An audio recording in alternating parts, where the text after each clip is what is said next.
Subscribe to Mufti Akmal Mujahid online and press the bell icon for more videos. السلام علیکم ورحمۃ اللہ۔ ایک بھائی نے سوال کیا ہے کہ ہم بستری کرنے سے کون کون سی چیزیں ناپاک ہو جاتی ہیں، کہ جب میاں بیوی ہم بستری کرتے ہیں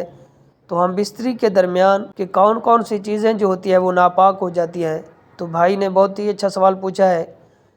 تو ہم بستری یعنی جب میاں بیوی جماع کرتے ہیں، جماع کرنے کے بعد اسلامی احکام کے مطابق چند چیزیں ہیں ناپاک ہو جاتی ہیں، یعنی جنابت کی حالت میں، کہ جنہیں آپ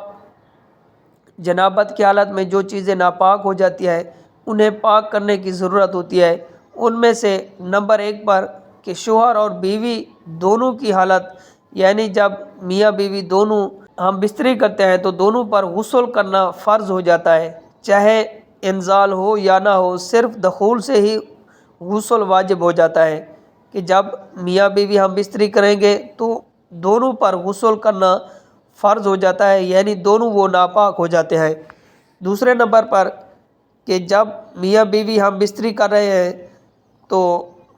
کسی کپڑے پر منی یا مزی لگ جائے تو وہ بھی کپڑا ناپاک ہو جاتا ہے، اور اس کپڑے کو پاک کرنا لازمی ہوتا ہے، ضروری ہوتا ہے۔ نماز پڑھنے کے لیے اس کو دھونا ضروری ہوتا ہے۔ اور جسم کے وہ حصے جہاں پر منی یا مزی لگ جاتی ہے، جب میاں بیوی ہم بستری کرتے ہیں تو جسم کے کسی حصے پر منی یا مزی لگ جاتی ہے تو اس حصوں کو بھی دھونا ضروری ہوتا ہے، لازمی ہوتا ہے۔ وہ حصہ جس پر منی یا مزی لگ جاتی ہے تو وہ ناپاک ہو جاتا ہے۔ اور اسی طرح کہ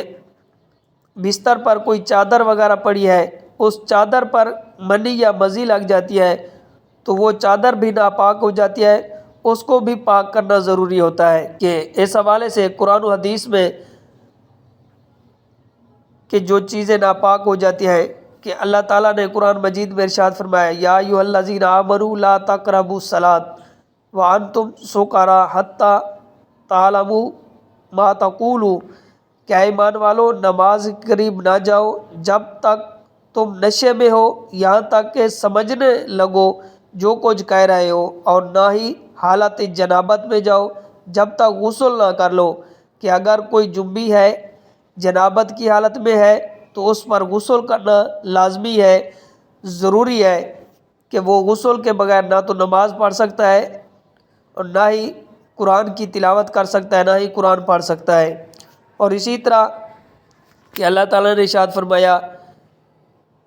ان اللہ یحب التوابین و یحب المطہرین، کہ بے شک اللہ تعالیٰ توبہ کرنے والوں اور پاک رہنے والوں کو پسند کرتا ہے۔ کہ اگر کوئی ناپاک ہو جائے تو اس کے لیے ضروری ہے کہ وہ غسل کرے اور اپنے آپ کو پاک کرے۔ اور اسی طرح حدیث پاک میں بھی حضرت ابو ہریرہ سے روایت ہے کہ نبی کریم رؤوف الرحیم صلی اللہ علیہ وآلہ وسلم نے فرمایا، جب مرد عورت کے درمیان بیٹھتا ہے اور دخول ہو جاتا ہے تو غسل دونوں پر واجب ہو جاتا ہے، خواہ انزال ہو یا نہ ہو۔ اسی طرح ایک اور مسلم شریف کی حدیث پاک ہے جس کا ترجمہ ہے، جب مرد عورت کے چارے اعضاء کے درمیان بیٹھتا ہے اور مباشرت ہوتی ہے تو غسل واجب ہو جاتا ہے۔ کہ جب میاں بیوی کا ملاپ ہوتا ہے، جب میاں بیوی ہم بستری کرتے ہیں تو دونوں پر غسل کرنا واجب ہو جاتا ہے، فرض ہو جاتا ہے۔ تو ہمیں یہ چند مسائل سمجھنے کی توفیق عطا فرمائے کہ ہم بستری کے وقت جو چیزیں ناپاک ہو جاتی ہیں ان کو پاک کرنا ضروری ہوتا ہے، لازمی ہوتا ہے۔ اللہ پاک ہمیں